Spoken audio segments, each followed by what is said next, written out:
David Blackmore knows his meat.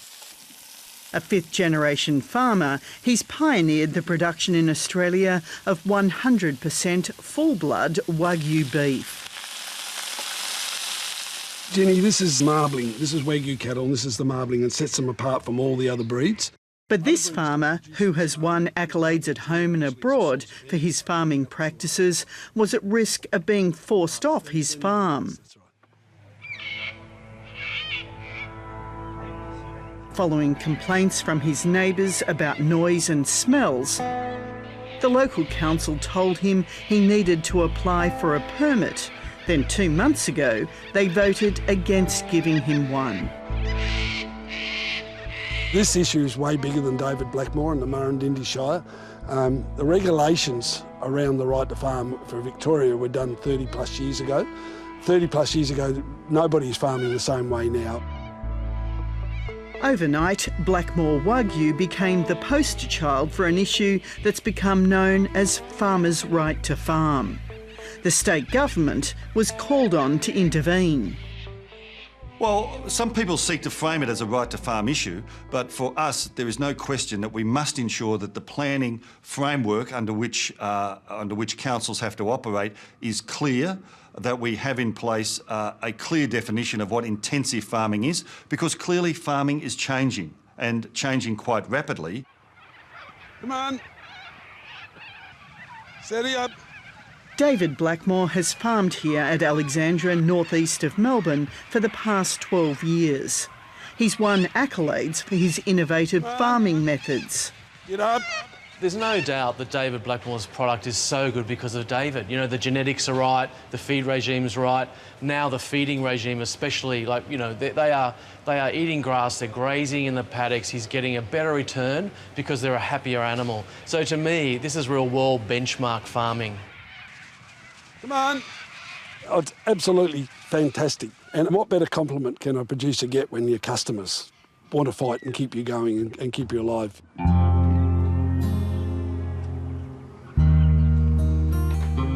But as the Blackmore's profile grew, so too the outrage in this community of those opposed to him intensifying his farming practices. Alexandra is a service town for the farming community. Over the years, hobby farmers, tree changers and retirees have moved in. The smell from those cattle being locked in an area, it's not normal farming. Normal farming is where you move cattle around the farm. You don't make cells on a property and leave the cattle in there. Josie ANDREETTA and her husband Bruno are the Blackmores' closest neighbours. Their house and small acreage are surrounded on 3 sides by the Blackmores' farm. They spoke to the ABC earlier this month. We thought we were buying into a little piece of heaven, really, a property that was surrounded by normal farming. What is it now? It's a nightmare. We have to live this life, and it wasn't a choice to live like this. The ANDREETTAs and Blackmores began as good neighbours, but once their matter ended up before the local council, the relationship deteriorated. We've planted out a lot of trees to try and protect their property from activities on the farm. But at the end of the day, the decision that Shire made really put us against the neighbours. We felt it was either them or us, and obviously we are aiming to protect our business. You know, the neighbours didn't have to buy there in the first place. The farm was there first, and they never ever once came to us and say, what do you do around us?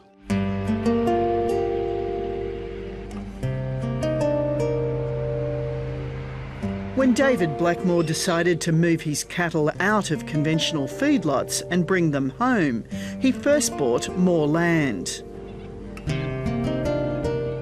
It was one of the keys to his success, raising Wagyu cattle on part ration and green grass. There's been a lot of talk that we bought our cattle out of the feedlot, but we bought an extra 120 acres. We made the farm a third bigger than what it was to accommodate for that. once we brought them out of the feedlot, we really professionally feed them, so we built our own feed processing area instead of buying in all the feed. It's led to accusations that his intensified farming practices amount to introducing feedlots by stealth.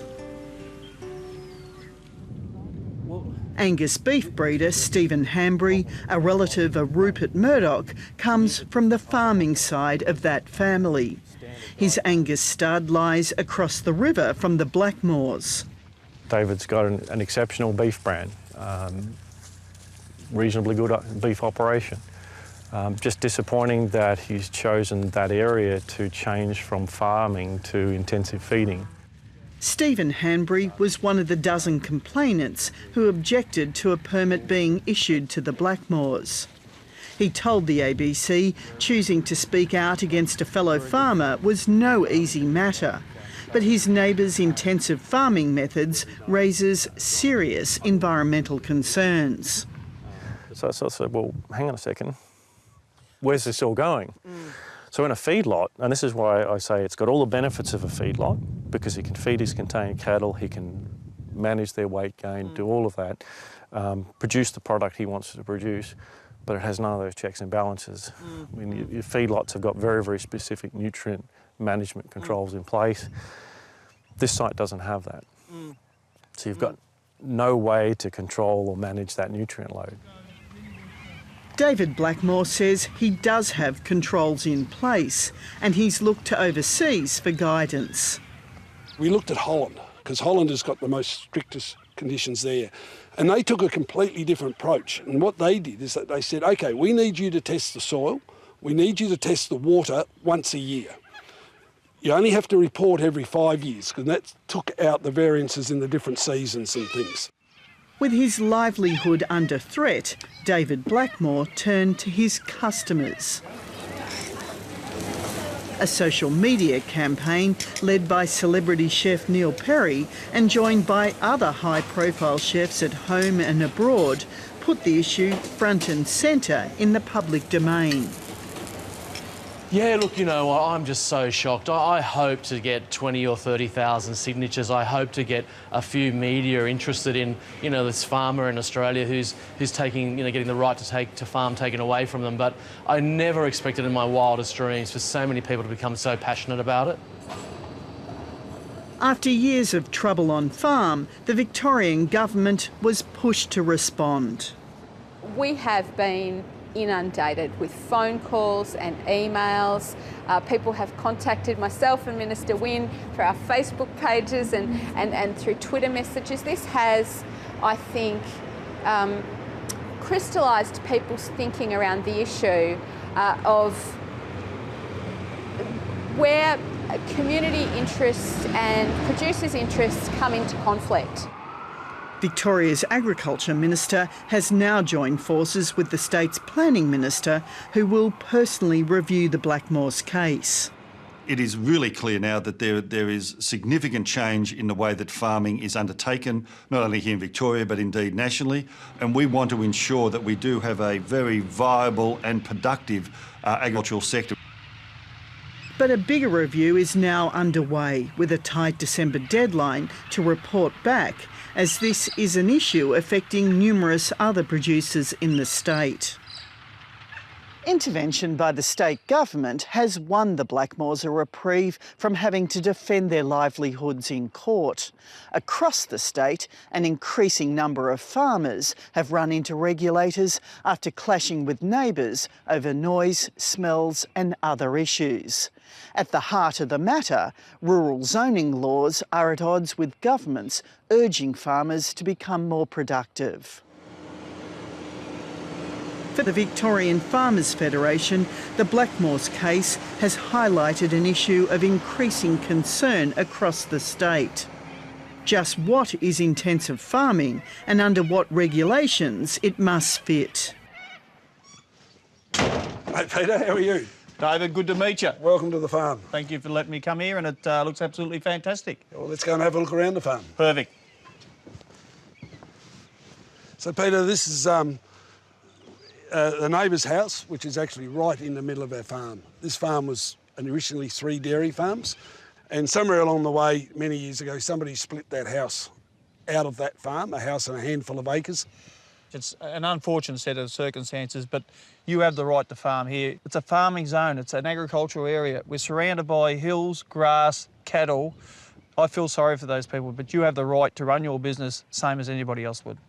When we built the shed, Peter TUOHEY has welcomed the state government's decision to call in and review the Murrindindi Council's decision.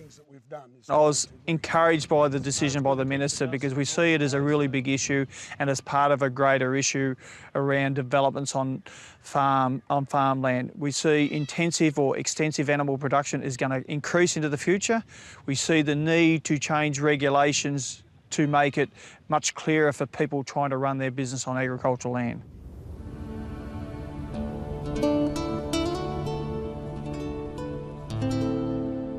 As for the council, which voted against its own expert advice to approve an intensive farming permit, there appears to be relief that this matter is now out of its hands.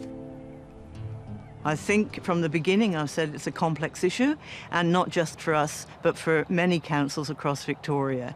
And I think if at the end of the day some clarity comes out to assist both councils in making decisions in the context of the planning scheme, and for producers who know where their agricultural production sits, it will be very useful and very helpful going forward.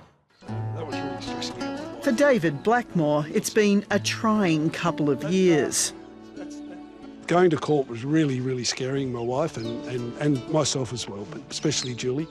And then talking to the family this morning, they were all just, there was a reprieve, you know, they were just glad that it's all over. They've seen the stress that we've all been under, and so that's where we're at the moment. So now it's just back to farming? Yeah, that'd be great. Just stay out in the paddocks and away from the TV crews. As for finding a way to resolve issues with his neighbours, well, that's no easy matter for either David Blackmore, the council, or the state government.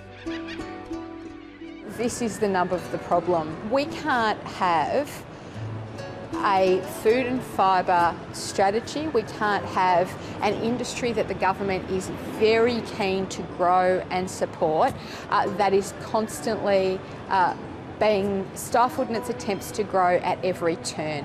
That said, we need to balance this with the rights of community and the rights of local council to determine what they see as best for themselves.